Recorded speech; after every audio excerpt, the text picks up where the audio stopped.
ভারত এখান থেকে গণধাক্কা খেয়েছে, নেপাল থেকে খেয়েছে, মালদ্বীপ থেকে খেয়েছে, শ্রীলঙ্কা থেকে খেয়েছে, তারপরে এদের আক্কেল নেই। তো ভারতের বোকামিটা হলো শেখ হাসিনার মতন একজন স্বৈরাচার মিথ্যাবাদী একটা সাইকোপ্যাথকে সাপোর্ট দিয়ে বাংলাদেশের মানুষকে রিজেক্ট করে আজকে এত যে সব করেছিল সব গরল গেল, সব বঙ্গোপসাগরে গিয়ে নিক্ষিপ্ত হয়েছে, কিচ্ছু তাদের নেই।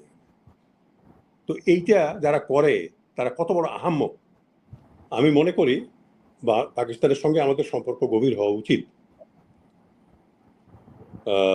দুটোই মুসলমান দেশ, আমাদের মধ্যে এই সম্পর্ক এখন এই মুহূর্তে আরো মানে গভীর করা প্রয়োজন বলে আমি মনে করি। পাকিস্তানের সঙ্গে আমাদের আওয়ামী লীগ যখন ক্ষমতায় ছিল তখনও ব্যবসা বাণিজ্য ছিল তাদের। এখানে যখন মেলা হতো তারা আসতো, এখানে তাদের কাপড় খুব উন্নত মানের এবং এখানে কাপড় চোপড় বাংলাদেশের ব্যবসায় তারা এখানে করতো পাকিস্তানের সঙ্গে। তো এটাকে আরো গভীর করা উচিত এবং আমার মনে করি যে মিলিটারি টু মিলিটারি দুই দেশের সশস্ত্র বাহিনীর মধ্যেও একটা সমঝোতা হওয়া উচিত বলে মনে করি। এবং আমাদের সম্পর্ক এই উপমহাদেশে পাকিস্তান এবং চীন এই দুটো দেশের সঙ্গে আমাদের সম্পর্ক খুব গভীর করা উচিত বলে আমি মনে করি। ভারতের উদ্বিগ্ন হওয়ার কারণ আছে বলে আমি মনে করি না। কারণ হলো আমরা স্বাধীন দেশ। ভারতের সঙ্গে চীনের যুদ্ধ হয়েছে, গালওয়ান নিয়ে দখল করে নিয়েছে অনেক এলাকা, গালওয়ান ভ্যালি। কিন্তু তারপরে তো ভারত চীনের সঙ্গে ব্যবসা করে, বিলিয়ন অফ ডলারের ব্যবসা সেখানে হয়, 30-40 বিলিয়ন ডলারের ব্যবসা। তো তারা ব্যবসা করতে পারে, তো আমরা পারবো না? এটা কোনো কথা নাকি? আর আননেসেসারি একটা বিভাজন করে রাখা হয়েছিল শেখ হাসিনার সময়। পাকিস্তানে গেলেই রাজাকার, পাকিস্তান হলো ঠিক আছে। ভিয়েতনামের সঙ্গে আমেরিকার দীর্ঘ যুদ্ধ হয়েছে, তারপর তার সব মিটে গেছে। এখন ভিয়েতনাম আমেরিকার বন্ধু দেশ এবং চমৎকার তাদের সম্পর্ক। তো আমাদেরও এখানে যুদ্ধ হয়েছে, ঠিক আছে, ভাইয়ের মধ্যে যুদ্ধ হয়, অনেক সময় লড়াই হয়, এটা হয়ে গেছে, আমরা স্বাধীন হয়েছি, তারাও মেনে নিয়েছে, আমাদেরকে কমিশন দিয়েছে। এখন সম্পর্ক বাড়াতে হবে আমাদের, শুধু পাকিস্তানের সঙ্গে নয়, চীনের সঙ্গে। আমি তো মনে করি ভারতের সঙ্গেও আমাদের সুসম্পর্ক থাকা উচিত, যদি ভারত আমাদের সঙ্গে সুসম্পর্ক চায়, সমানে সমানে, চোখে চোখ রেখে অবশ্যই সেটা করতে হবে। আর আরেকটা বিষয় হলো যেটা ভারতের উদ্বিগ্ন হয়, কারণটা হলো ভারত মনে করে যে এই সমস্ত উপমহাদেশ তাদের বাবার তালুক, এখানে কারো কিছু করার নাই, ভারত যেভাবে বলবে সেভাবে চলবে।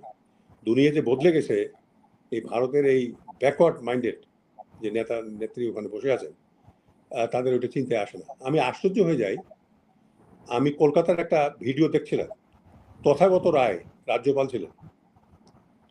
তথাগত রায়, একটা মানুষ এত অশিক্ষিত হতে পারে?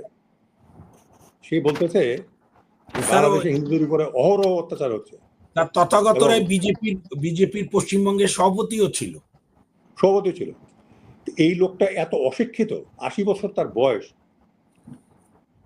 ওই যে আমার বাবা বলতো যে আমাদের ওখানে এক ধরনের আপনার ওই যে উপজাতি টাইপ লোক আছে, এরা কম্বোজ, কেউ বলে ক্যাম্বোডিয়ার অধিবাসী, কেউ বলে চীনের অধিবাসী। তাই মনে করি এরা চীনের অধিবাসী। পলিয়া, আমরা পলিয়া বলি। বর্মন রায়, এই হরলাল রায়, ইনি পলিয়া। তো পলিয়া কথাটা আসছে পালায়া, মানে পালায় আসছে আর কি। তো তিব্বত ওই সাইডের লোকজন ছিল এরা। কোনো এক সময় যুদ্ধ হওয়াতে ওরা পালায় এই নিচে চলে আসে, আস্তে আস্তে নেপাল হয়ে যেখানে তাদের ভালো লেগেছে থাকার, এরা ওইখানে এসে বসবাস করে। এই লোকগুলো এরা ঝিনুক খায়, এরা শামুক খায়। আমাদের দিনাজপুরে যথেষ্ট আছে এরা, এই পলিয়ারা। এর দাড়িমোজ গজায় কম। আমার বাবা বলতেন যে পলিয়া 80 বছরে সাবালক হয়, মানে 80 বছর বসে সাবালক হয়। আপনি চীনের লোকের সঙ্গে দেখবেন, আপনি রাগ করে আছে নাকি খুশি হয়েছে আপনি বুঝতে পারবেন না। দাড়িমোজ গজায় না, বয়সও জানা যায় না কত বছর তার বয়স। তা 80 বছর হলে বোঝা যায় যে গালের ঝাল সব ওই মাংস ঝুলে পড়ে, তখন মনে হয় যে বয়সটা বোঝা যায়। তো এই ধরনের হলো তাদের আহাম্মকি, যে তথাগত রায়ের মতো লোক 80 বছর বয়স হয়ে গেছে, বলতে বাংলাদেশে অহরহ হিন্দুদের উপর অত্যাচার হচ্ছে। 47-এ যখন দেশ ভাগ হয় হিন্দুদেরকে মেরে কেটে বাংলাদেশ থেকে বিদায় করা হয়েছে। তিনি নাকি তার বাবাকে জিজ্ঞাসা করছেন যে আমরা মুসলমানদেরকে মেরে কেটে বিদায় করছি না কেন? তো তার বাবা নাকি তাকে বলেছে যে আমরা হিন্দু, আমরা ওইটা পারি না, মুসলমানরা যেতে পারে। আর তাকে নাকি এটা কষে থাপড় মেরেছিল। তার মনের মধ্যে ওইটা এখনো আছে যে কেন মুসলমানদেরকে পশ্চিমবাংলা থেকে বের করে দেওয়া হচ্ছে না। See the psychology of the people.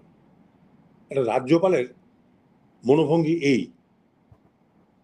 এই জন্য ভারত এখান থেকে গলা ধাক্কা খেয়েছে, নেপাল থেকে খেয়েছে, মালদ্বীপ থেকে খেয়েছে, শ্রীলঙ্কা থেকে খেয়েছে। তারপরে এদের আক্কেল নেই। আমি তো ওই ভারতের যারা একতরফাভাবে বাংলাদেশের বিরুদ্ধে লেখে এক্সে, মানে আগে টুইটারে আর কি, ওই জন্য আমি হিন্দি শিখেছি আর কি। আমি হিন্দি লিখতে, পড়তে, বলতে পারি। তা আমি প্রত্যেক দিনই একটা দুটো করে ওই জবাব হিন্দিতে আমি ওই ফেসবুকে দেই প্রত্যেক দিন। স্যার অসংখ্য ধন্যবাদ স্যার। জি, আমি হিন্দি পড়তে বলতে পারি, তো লিখতেও পারি। তো প্রত্যেক দিন একটা না দুটো মানে আমি জবাব দেই আর কি। তো কথা হলো যে এদের সাবালক হতে 80 বছর লাগবে পশ্চিমবাংলার হিন্দুদের, মানে ভারতের হিন্দুদের সাবালক হতে 80 বছর লাগবে। 80 বছর বয়স। এই তথাগত রায় দেখেছে 80 বছর বয়স হয়ে তারপরে সে সাবালক হয়নি। স্যার আপনাকে একটু বিরক্ত করি স্যার, আপনাকে সহায়তা। রবি ভাইও শুনেন, আমিও ইন্ডিয়ান মিডিয়া ফলো করি যে দেখি ষড়যন্ত্র করছে। রবি ভাই আপনি অবাক হবেন, গত কয়েকদিনে তারা সেই 1946 সালের কলকাতা নোয়াখালী রায়টের হায়দ্রাবাদ 2002 সালে যে এই নরেন্দ্র মোদী চিফ মিনিস্টার থাকাকালে গুজরাটে প্রোগ্রাম করলো, গণহত্যা চালালো, আমরা বাঙালিরা, বাংলাদেশের লোকরাও বলি না। Sorry sir, thank you. না সেটাই। তো এখন তারা ওই যে মিথ্যাচার করতে তাদের কোনো কোনো বাধা নেই, মিথ্যা কথা বলতে হবে, নাবালকের মতো কথা বলতে হবে। তো একটা ভালো জিনিস দেখলাম আজকে আপনার এই ইউটিউবে, যে ওদের হোটেলগুলো সব ফাঁকা পড়ে আছে, নিউ মার্কেট ফাঁকা, বাঙালি এখন বাংলাদেশ থেকে যাচ্ছে না সেখানে, এবং সব ফাঁকা হয়ে পড়ে আছে, গালে হাত দিয়ে সব বসে আছে। তো কেবল শুরু হয়েছে আর কি, যে আমরা কি করতে পারি। তো আমার কথা হলো যে আমি মনে করি আমরা সবার সঙ্গে ভালো সম্পর্ক চাই, ভারতের সঙ্গেও আমরা ভালো সম্পর্ক চাই, ভারত যদি আমাদের সঙ্গে সম্পর্ক ভালো করতে চায়। তো ভারতের বোকামিটা হলো শেখ হাসিনার মতন একজন স্বৈরাচার, মিথ্যাবাদী, একটা সাইকোপ্যাথকে সাপোর্ট দিয়ে বাংলাদেশের মানুষকে রিজেক্ট করে আজকে এত যে সব করেছিল সব গরল গেল, সব বঙ্গোপসাগরে গিয়ে নিক্ষিপ্ত হয়েছে, কিচ্ছু তাদের নেই। তো এইটা যারা করে তারা কত বড় আহাম্মক এটা বুঝতে কোনো অসুবিধা নেই, কোনো অসুবিধা নেই। এই যে বে অফ বেঙ্গল কনভারসেশন হলো আপনার সোনারগাঁও হোটেলে 3 দিন, 17, 16, 17, 18। আমি 3 দিনের মধ্যে 17 তারিখে যাইনি, 16 তারিখে আর 18 তারিখে আমি গেছি। ওখানে লেফটেন্যান্ট জেনারেল একজন আসছিলেন ভারতীয় সেনাবাহিনীর, অরুণ কুমার সাহানি। তো তাকে আমি বললাম যে লোক, এন্টি ইন্ডিয়ান কলস মে এন্টি ইন্ডিয়ান, মানে Indians call me anti Indian. I am not anti Indian man, I am pro Bangladeshi, I am anti bad policies of India. তোমরা আমাদের উপর, আমাদের লোককে বর্ডারে মানে গুলি করে মারবা আর আমরা তোমাদের বন্ধু থাকবো, তা তো হবে না রে ভাই। এটা তোমাদেরকে বলো, ওখানে গিয়ে ফিরে গিয়ে দিল্লিতে বলো যে স্যার আমি গোয়িং, ও আমাকে বললো যে sir I am going back and I apprise people. এবার গিয়ে বলো যে বাংলাদেশ বদলে গেছে ভাই, এখন আর ওইসব চলবে না, এখন পিপল টু পিপল সম্পর্ক গ্রো করতে হবে। এবং কি কারণে ভারত এই তার নেইবারিং কান্ট্রিগুলো থেকে গলা ধাক্কা খেলে বের হয়ে গেল, এটাকে আরো ভালো করে গভীরভাবে বুঝে তাদের ভবিষ্যৎ শেপ করতে হবে, এবং সেটাই বোধহয় আমাদের সবার জন্য মঙ্গলজনক হবে বলে মনে করি। ধন্যবাদ।